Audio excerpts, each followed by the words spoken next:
உப்பு கொழுக்கட்டை, நோம்பு கொழுக்கட்டை எப்படி பண்ணுறதுன்னு பார்க்கலாம். இதுக்கு வந்து தேங்காய் பல்லாக திருத்தி வச்சுக்கணும். பச்சை மிளகாய், இஞ்சி, கருவேப்பிலை திருத்தி வச்சுக்கணும். காராமணி நன்னா வறுத்துட்டு வேக வச்சுக்கணும். இந்த மாதிரி நசுங்கிற அளவுக்கு அதை வேக வச்சுக்கணும். இதுதான் பேசிக்கு.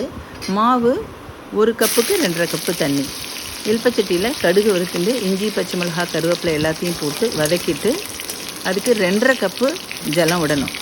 அதாவது 1 கப்பு மாவுக்கு 2.5 கப்பு ஜலம்.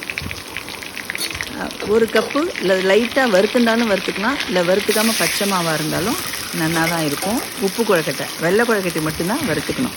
இப்போ நான் 1 கப்பு மாவு எடுத்துட்டுருக்கேன். அதுக்கு 2.5 கப்பு ஜலம் விட்டாச்சு.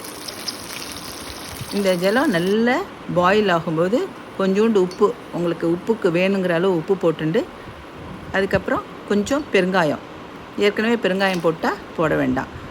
இது பல்லாக திருத்தி வச்சுருக்கிற தேங்காய், அப்புறம் காராமணியும் இதிலையே போட்டுடணும். போட்டுட்டு மாவை போட்டு நல்லா கிளறணும்.